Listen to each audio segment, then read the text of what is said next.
everybody, welcome to SAAAC's second annual Walk-A-Thon. Woo! Let's make some noise, come on, I know it's early, we can make some noise.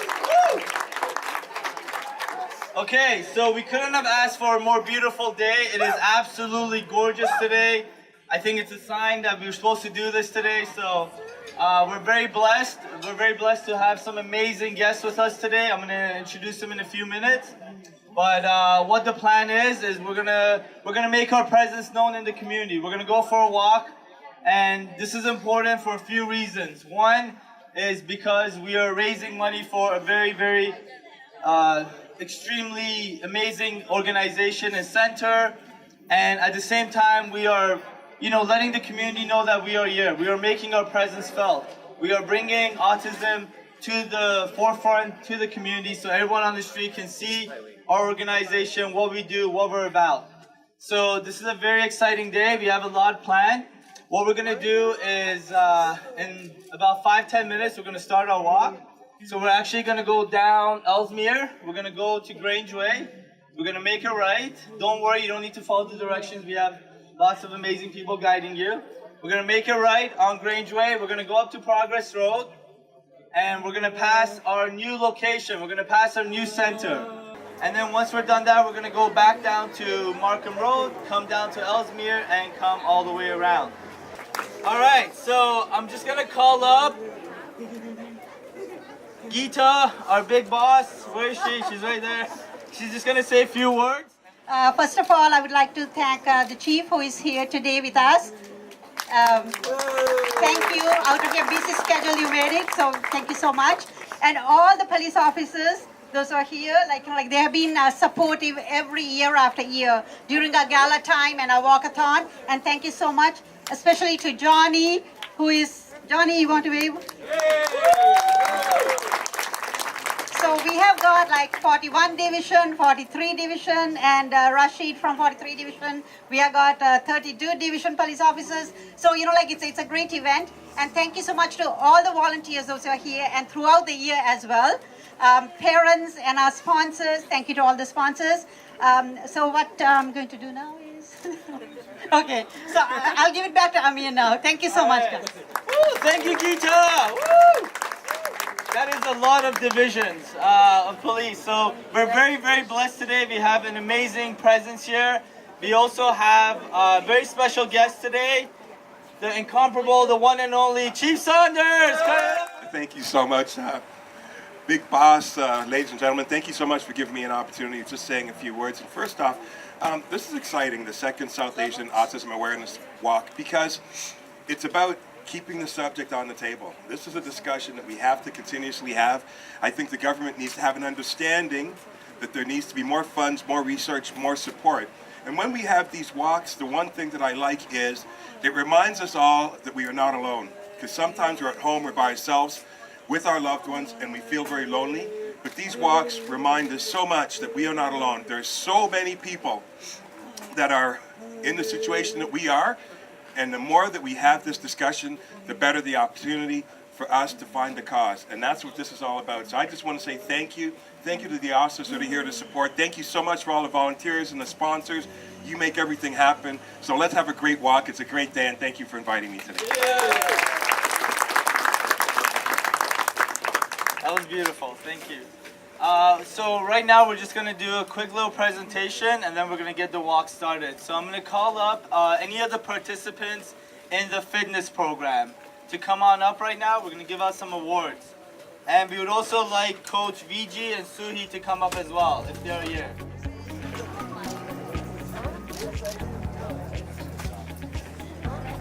Jonathan, Arti. Artie.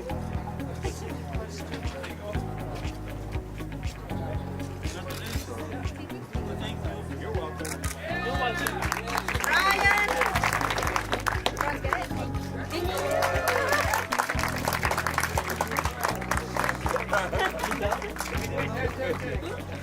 There you go.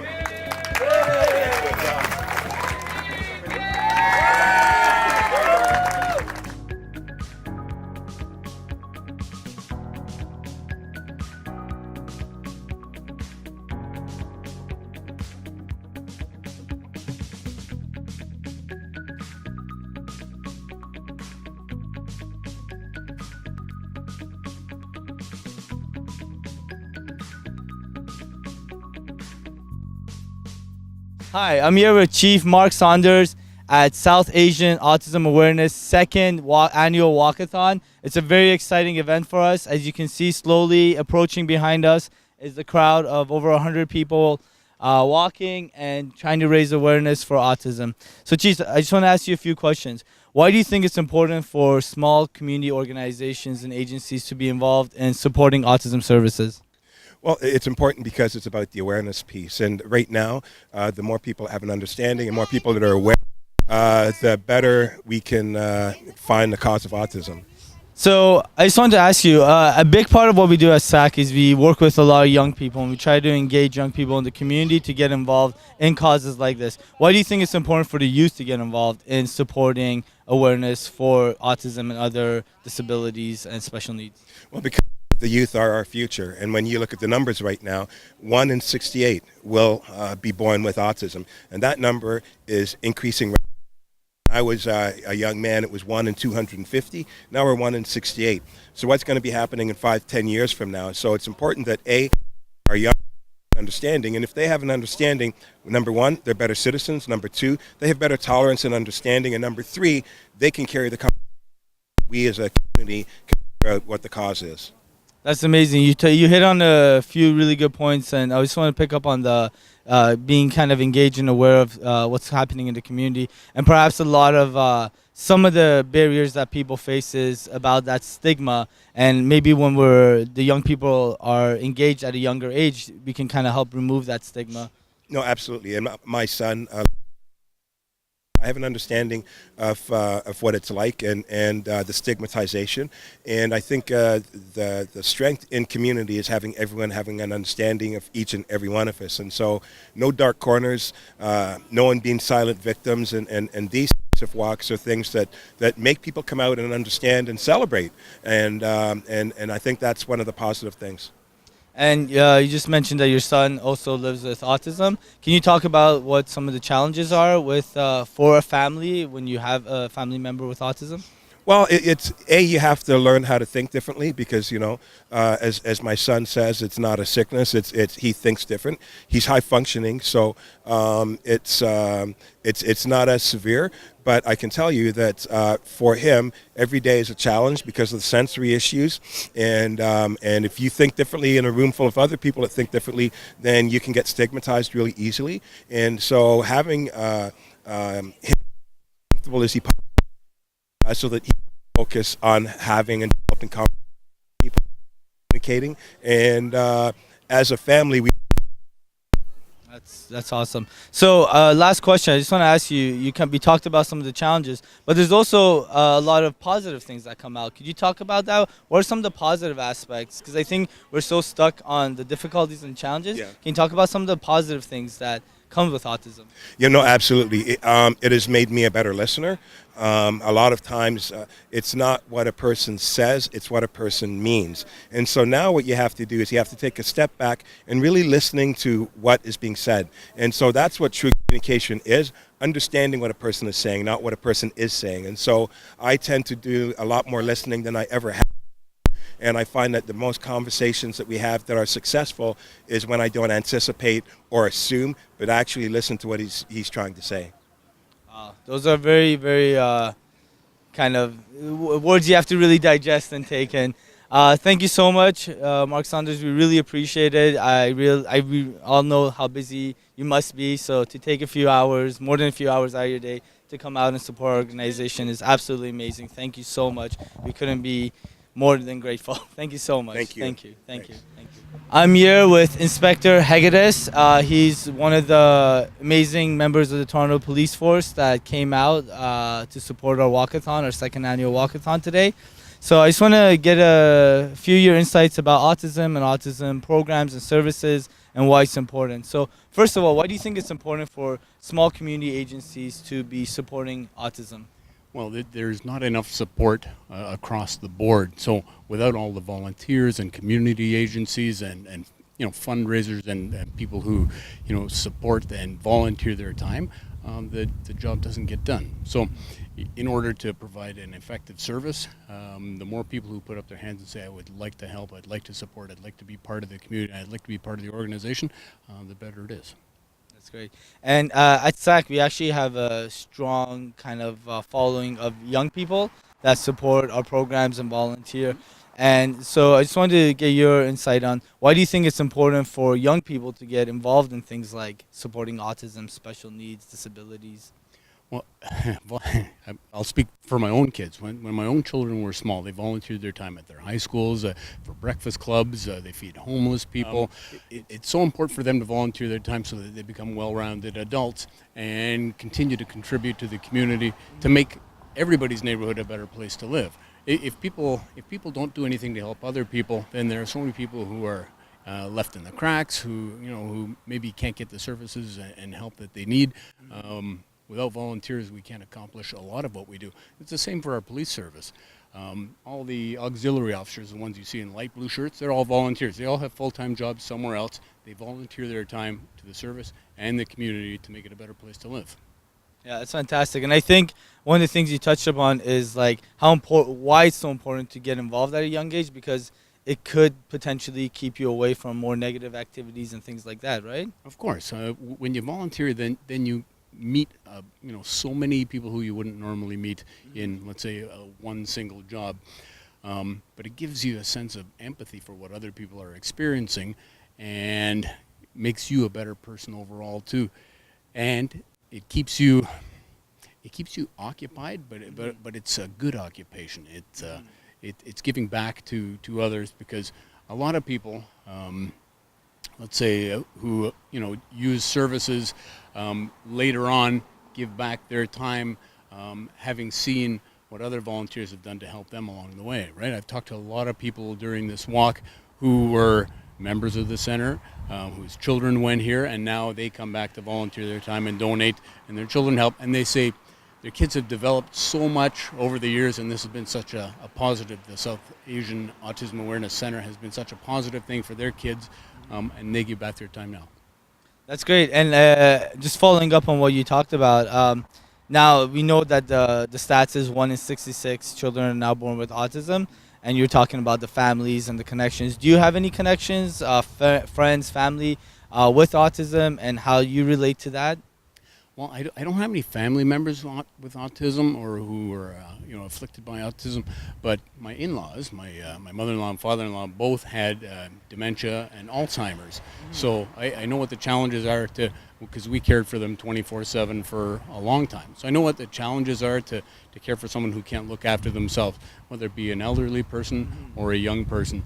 It's still a struggle, and the resources sometimes aren't available in the community, and it's left to family and friends to do the work. Yeah.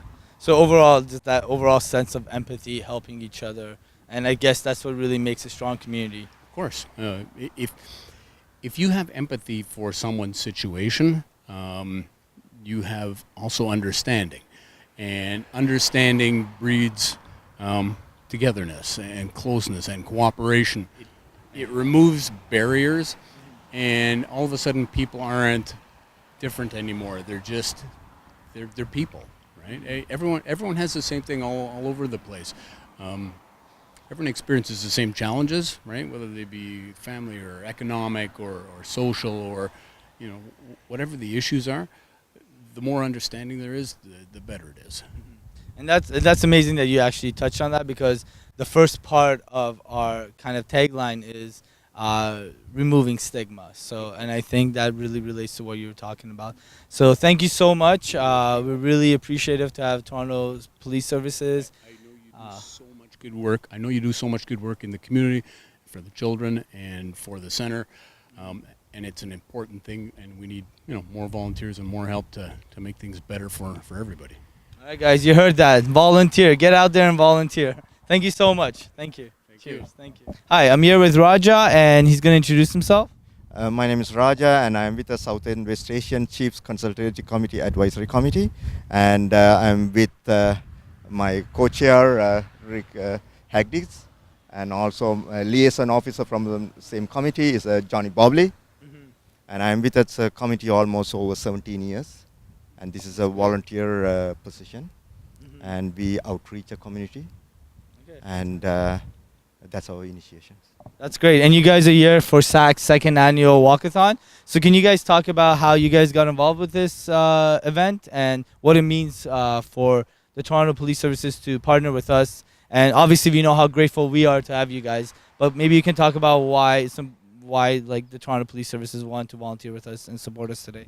This is a great event. First thing is that we are invited to that Southern West Asian meet and greet event 3 years back.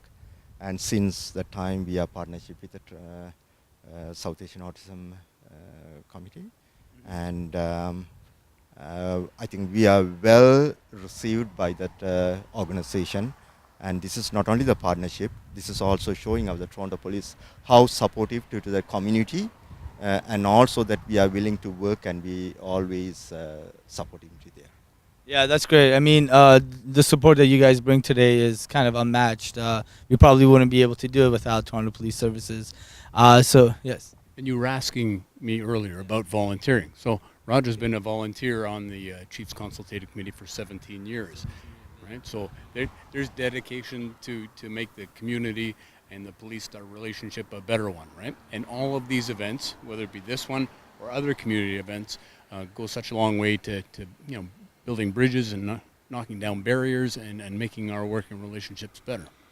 So can you talk about that a little bit, about volunteering and why it's important to volunteer, especially for young people? It's very important to do that outreaching. When I say it's outreaching, is that I'm one of the person from the Tamil community. We outreach all the organization and we listen to them what are the issues and we go out to them and we're trying to help them out to show them how we can work it together. And we solved so much community complications in the past 10 years, over 10 years, and we are well received. So why have you volunteered for 17 years? What benefits has it provided you? Opportunities and benefits? This is not a benefit for me, actually it's a benefit for the community. How I can able to reach out to the chief's office and our Tamil people or South Asian people's issue to reach out to them and to identify the issues and clarify. So that's only my motivation to be in that committee and volunteering. I'm happy to doing the volunteering all the time. Okay, fantastic. I want to get one more kind of shout out. I'm emphasizing the volunteering aspect because I think for young people, it's really important. A lot of young people have kind of the mentality of, let me get my 40 high school volunteer hours, and then that's it. But, at SAAAC, a lot of the staff there started off as volunteers. Most of our support comes from volunteers. So I just really want to, kind of inspire and motivate other young people who are kind of on the edge and they're not sure whether or not how involved they should get in the community or why volunteering is important. How can we kind of inspire them, motivate them to volunteer? And I guess I'll hear a little bit from each of you, if that's cool. Sure. So, what's up? So just from a purely selfish point of view, right? So when young people are applying for employment, say they come to me and say, I want to be a police officer, I want to work for the service, or I want to work for everyone, what do I need to do? And I go, well, first of all, post-secondary education is important, and there are a lot of skills that you bring to the table, but volunteering is such an important asset. When I see that someone has volunteered their time, not just for a week or a month, but over a number of years, I know that that person is dedicated to helping the community. It's such an important thing for the person themselves and for the people who they help. So what I will ask young people to do is to look past themselves and look at the bigger picture. It's great that we're out here as the police supporting the event today, and I can't tell you the number of people that have said thank you to me. Really, it should be us thanking you, and by you I mean SAAAC, the volunteers, and the community for inviting us to actually be part of this event. Because when we come out and people interact with us and they talk to us, they start to trust us, right? We start to work together. And that adds to the bigger picture. We couldn't be out here making changes, right, if it wasn't for volunteers, right? So I want the young people to think that there is a bigger picture and don't underestimate the impact that their volunteering will do. It actually has the chance to affect a large group of people, right? So just keep that in mind when they're thinking about it. And can I get you to touch on that as well? Yes, so youth initiative is very important for our community because only they are the leaders tomorrow, and they need to be outspoken and they had to identify the issues. Among them, youth issues, what they are facing and everything, then we are here to guide them to walk through. And that's a very important. We need youths to be participate with us, come to our community events, and come to our committee meetings, and we encourage them to participate. And I think the big reason that we talk about that is because autism is autism, special needs, disabilities are the type of thing where it's not like a doctor's appointment. You go in, you get some medication, you get some service, and you walk out, and everything's finished. It is something that it's a lifelong process, and so I think it's important to have every part of the community, every aspect from young to elderly, to support and to help each other. So thank you guys so much. Thank you, Toronto Police Services, all of you, for being out here today, for being such a strong part of this community, and for supporting us. Thank you so much. Appreciate it. Thank you.